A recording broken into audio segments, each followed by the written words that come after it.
Welcome to RM biology. আরো একটি নতুন এসএমএফডব্লিউবির ভিডিওতে তোমাদের স্বাগত। তোমরা প্রত্যেকেই জানো আমি একটি করে 11 এবং একটি করে 12 এর চ্যাপ্টার ওয়াইজ তোমাদের কিন্তু এমসিকিউ সিরিজ পড়াচ্ছি উত্তরণ ব্যাচের প্লেলিস্টে। তো যারা এখনো উত্তরণ ব্যাচের প্লেলিস্ট ভিজিট করোনি অবশ্যই অবশ্যই ভিজিট করে নিও, অনেকগুলো চ্যাপ্টার কিন্তু করানো হয়ে গেছে।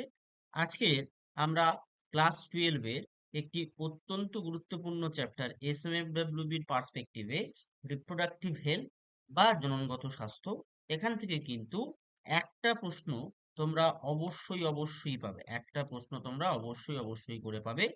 তাই এই ভিডিওটি শেষ পর্যন্ত দেখো। যারা চ্যানেলে নতুন, চ্যানেলটি সাবস্ক্রাইব করে নাও এবং বেল বাটনটি বাজিয়ে দিও। চলো শুরু করা যাক। দেখো, নিচের কোনটি গর্ভ নিয়ন্ত্রণের আইইউডি পদ্ধতি, অর্থাৎ আইইউডি মানে ইন্ট্রা ইউটেরাইন ডিভাইসেস পদ্ধতি। তো এক্ষেত্রে উত্তরটা কি হয়ে যাবে? উত্তরটা হয়ে যাবে কিন্তু অপশন সি। তারপর জিআইএফটি, যেটাকে বলা হয় গ্যামেট ইন্ট্রা ফ্যালোপিয়ান ট্রান্সফার পদ্ধতি, কোন ধরনের মহিলাদের জন্য প্রয়োজনীয়? তো গ্যামেট বলতে আমরা মহিলাদের গ্যামেটকে ডিম্বাণু বলি, পুরুষদের গ্যামেটকে শুক্রাণু বলি। তাহলে যারা ডিম্বাণু উৎপাদনে অক্ষম তাদের ক্ষেত্রেই এই পদ্ধতিটা ব্যবহার করতে হয় বা প্রয়োজনীয়। ঠিক তারপরে গর্ভ নিয়ন্ত্রণের প্রাকৃতিক পদ্ধতি হলো, গর্ভ নিয়ন্ত্রণের প্রাকৃতিক পদ্ধতি অপশন সি। তারপর নিচের কোনটি সহযোগী জননগত প্রযুক্তি নয়? উত্তর হয়ে যাবে ভ্যাসেক্টমি। এটা কিন্তু এক ধরনের শল্য চিকিৎসা, এটা শল্য চিকিৎসা, এটা গর্ভ নিয়ন্ত্রণ পদ্ধতির একটা উদাহরণ। শল্য চিকিৎসা বা স্থায়ী পদ্ধতি বলা হয়। তো এই প্রশ্নটা যদি নয় বলে দেয়া না হয়ে যদি প্রযুক্তি বলে দেয়া হতো, এবং যদি ক্যাটাগরি 2 তে আসতো জেনপাস এক্সামিনেশনে, ক্যাটাগরি 2, জেনপাসের ক্যাটাগরি 2 তে এলে আমরা কিন্তু উত্তর করতাম জেডআইএফটি, আইভিএফ আর জিআইএফ, অর্থাৎ এই তিনটেই কিন্তু আমরা উত্তর করতাম। যেহেতু এখানে কোনো ক্যাটাগরি 2 থাকে এবং বলা আছে প্রযুক্তি নয়, সেক্ষেত্রে উত্তর হবে কিন্তু ভ্যাসেক্টমি। যারা জেনপাস ইউজি দেবে তারাও কিন্তু এই ভিডিওটা দেখলে প্রচুর প্রচুর ভাবে উপকৃত হবে। ঠিক আছে।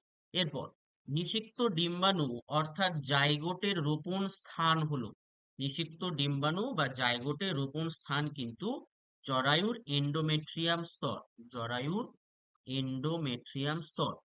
ঠিক তারপরে মেডিকেল টার্মিনেশন অফ প্রেগনেন্সি বা মেডিকেল টার্মিনেশন প্রেগনেন্সি আইন 1971 অনুযায়ী গর্ভাবস্থার কত সপ্তাহ পর্যন্ত এমটিপি নিরাপদ বলে গণ্য করা হয়?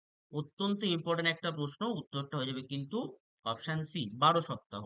সিফিলিস রোগ সৃষ্টিকারী প্যাথোজেনটির নাম হলো ট্রিপোনেমা প্যালিডাম।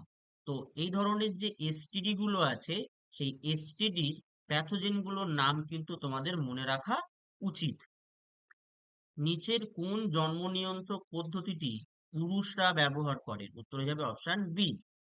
তারপর কপারটি থেকে নির্গত কপারের জন্ম নিয়ন্ত্রণে ভূমিকা হলো, কপার কিন্তু স্পার্মিসাইডাল হিসেবে ভূমিকা পালন করে, স্পার্মিসাইডাল। তারপর এর মধ্যে কোন কোন যৌন সংগতভাবে রোগ, যেটাকে এসটিডি বলা হয়, সঞ্চারিত সম্পূর্ণভাবে নিরাময় হয় না, সম্পূর্ণভাবে নিরাময় হয় না? এডস, জেনিটাল হারফিস ও হেপাটাইটিস বি। এরপর সহযোগী জননগত প্রযুক্তিতে ডিম্বাণুর অভ্যন্তরে সরাসরি শুক্রাণু ইনজেক্ট করার পদ্ধতির নাম হলো আইসিএসআই।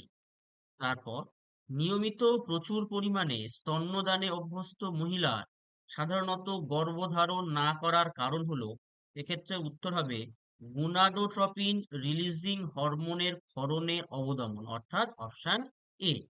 তারপর দেশব্যাপী প্রজননগতভাবে সুস্থ সমাজ গড়ে তোলার প্রচেষ্টা কোন দশকে গ্রহণ করা হয়েছিল? 1950-এর দশকে। এবং সালটা কিন্তু 1951, পরিবার পরিকল্পনা যে আইন সেটা লাগু হয়েছিল 1951 সালে। ফ্যামিলি যে আইনটা আছে, পরিবার পরিকল্পনা ফ্যামিলি প্ল্যানিং আইন, সেটা কিন্তু গৃহীত হয়েছিল 1951 সালে। এটাও কিন্তু তোমরা এমসিকিউ কোশ্চেনের জন্য এই ইনফরমেশনটা অবশ্যই প্রয়োজন। এরকম ইনফরমেশন কিন্তু তোমরা আমাদের প্রিমিয়াম কোয়ালিটি যে স্টাডি মেটেরিয়াল আছে সেই স্টাডি মেটেরিয়ালে পেয়ে যাবে। তাই অবশ্যই অবশ্যই স্টাডি মেটেরিয়াল কালেক্ট করার জন্য এই নাম্বারে যোগাযোগ করো। আজকে তোমাদের 6 তারিখ, 7 থেকে 9 তারিখ, এই 3 দিন, 3 days, 7 থেকে 9, এই 3 দিন কিন্তু বেশ ভালো রকমের তোমরা ডিসকাউন্ট পাবে। তাই অবশ্যই অবশ্যই করে কিন্তু যোগাযোগ করে রাখো। আজকে যারা যোগাযোগ করবে, অর্থাৎ আজকে তোমাদের কিন্তু যোগাযোগ করতে হবে, বুক করতে হবে, করলেই তবেই কিন্তু তোমরা 7 আর 9 এর মধ্যে এই ডিসকাউন্টটা বা ডিসকাউন্টের লাভটা উঠাতে পারবে। তাই অবশ্যই অবশ্যই এই নাম্বারে যোগাযোগ করো এরকম ইনফরমেশন পাওয়ার জন্য এবং এমসিকিউ গুলো ভালো করে পারার জন্য, একটা সিট সিকিউর করার জন্য এসএমডব্লিউবি পরীক্ষা। গর্ভ নিয়ন্ত্রণ ব্যবহৃত সর্বাধিক সফল শল্য চিকিৎসা পদ্ধতিটি হলো, এটা হবে ভ্যাসেকটমি। 15, কোনো একজন মহিলার পরীক্ষা নিরীক্ষা করে শনাক্ত করা গেল যে তার 2টি ফ্যালোপিয়ান নালী অবরুদ্ধ। কোন এআরটি তাকে সন্তান ধারণে সাহায্য করতে পারে? অর্থাৎ অ্যাসিস্টেড রিপ্রোডাক্টিভ টেকনোলজি যে কটা চারটে দেয়া আছে, এই পার্টিকুলার মহিলার ক্ষেত্রে কোনটা তাকে সাহায্য করতে পারে? তো যেমনটি প্রিভিয়াস কোশ্চেন অ্যান্সার সিরিজ আমি তোমাদেরকে দুটো করে কোশ্চেন কমেন্ট করতে বলি, তো এই প্রশ্নটা তোমরা কিন্তু আমাকে কমেন্ট করো, এটার উত্তর কি হতে পারে। তারপর, নিচের কোনটি একটি অ্যাবর্শন পিল? উত্তরে যাবে RU486। 17, অ্যামনিওসেন্টেসিস পরীক্ষার দ্বারা বৃদ্ধিপ্রাপ্ত ভ্রূণে নিচের কোন রোগটি শনাক্ত করা যায় না বলা হয়েছে? উত্তর হবে কিন্তু যক্ষ্মা। তার কারণ যক্ষ্মা কিন্তু কোনো জেনেটিক্যালি রোগ বা বিপাকজনিত রোগ নয়। অ্যামনিওসেন্টেসিসের মাধ্যমে আমরা জেনেটিক্যাল রোগ আর বিপাকজনিত রোগকে শনাক্ত করতে পারি। নিচের কোনটি নন মেডিকেটেড ইন্ট্রা ইউটেরাইন ডিভাইসেস? এক্ষেত্রে উত্তরটা হবে লিপেস লুপ। 19, কপারটির কাজ কি? কপারটির কাজ কি? এইটাও তোমরা আমাকে কমেন্ট করো। 15 নম্বর আর 19 নম্বর, এটা আমাকে কমেন্ট করো। এবং এটার উত্তর কিন্তু অলরেডি আমি ভিডিওর মধ্যে আলোচনা করেই দিয়েছি। তাই অবশ্যই এই প্রশ্নের উত্তরটা তোমরা কমেন্ট করো।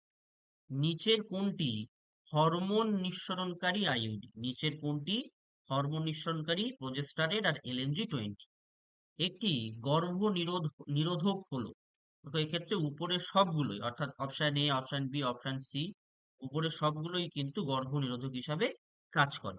22 নম্বর প্রশ্ন, একটি গর্ভ নিরোধক বড়ির মধ্যে থাকে প্রোজেস্টেরন এবং ইস্ট্রোজেন, এটা অ্যাকচুয়ালি সিনথেটিক হিসাবে থাকে। তারপর এমটিপি হলো, যেটা সবাই জানো, মেডিকেল টার্মিনেশন অফ প্রেগনেন্সি। একটি সাপ্তাহিক মৌখিক গর্ভনিরোধক বড়ি, এটা হবে 24-এর বি সহেলি, যেটা CDRI লখনউতে, CDRI লখনউতে তৈরি করা হয়। এটাও কিন্তু এমসিকিউ ইনফরমেশন। এরকম ইনফরমেশন পাওয়ার জন্য তোমরা কিন্তু স্টাডি মেটেরিয়াল কালেক্ট করে নাও। 7 থেকে 9 অনেক অনেক ডিসকাউন্ট পাবে। সেই ডিসকাউন্টের লাভ ওঠাতে গেলে আজকে কিন্তু যোগাযোগ করতে হবে, তাই এই নাম্বারে যোগাযোগ করে নাও। টিউবেক্টমির উদ্দেশ্য হলো কি নিবারণ করা? টিউবেক্টমির উদ্দেশ্য হলো, 25-এর উত্তর হবে নিষেক বা ফার্টিলাইজেশন নিবারণ করা। ওরাল কন্ট্রাসেপটিভের সর্বাপেক্ষা গুরুত্বপূর্ণ উপাদান হলো, অর্থাৎ মৌখিক যে গর্ভনিরোধক বড়ি হয় তার সব থেকে গুরুত্বপূর্ণ উপাদান কি হবে? গুরুত্বপূর্ণ উপাদান কিন্তু প্রোজেস্টেরন। ঠিক তারপরেই কন্ট্রাসেপটিভ পিলে উপস্থিত প্রোজেস্টেরনের কাজ হলো, কন্ট্রাসেপটিভ পিলে উপস্থিত প্রোজেস্টেরনের কাজ ডিম্বাণু নিঃসরণ নিয়ন্ত্রণ করা। ডিম্বাণু নিঃসরণ নিয়ন্ত্রণ করা। কালকে যারা 2020 প্রিভিয়াস ইয়ারের কোশ্চেন দেখেছো, সেখানে কিন্তু এই রিলেটেড একটা প্রশ্ন ছিল। এবছর কিন্তু এই প্রশ্নটা আসতে পারে। ঠিক আছে, এই প্রশ্নটা আসতে পারে।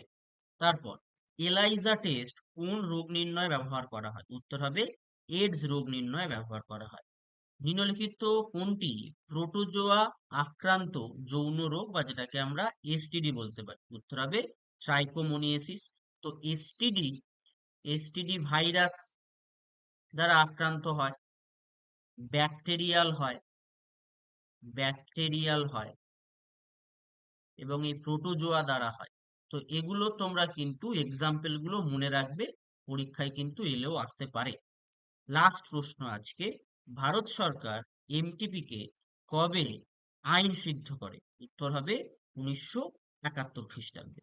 তো তোমরা এই যে 30টা প্রশ্ন পেলে, এই 30টা প্রশ্নের মধ্য থেকে তোমাদের যে রিপ্রোডাক্টিভ হেলথ যে রিপ্রোডাক্টিভ হেলথ থেকে যে কটা প্রশ্ন আসে, একটা কিংবা দুটো, মেনলি একটাই আসে, ঠিক আছে?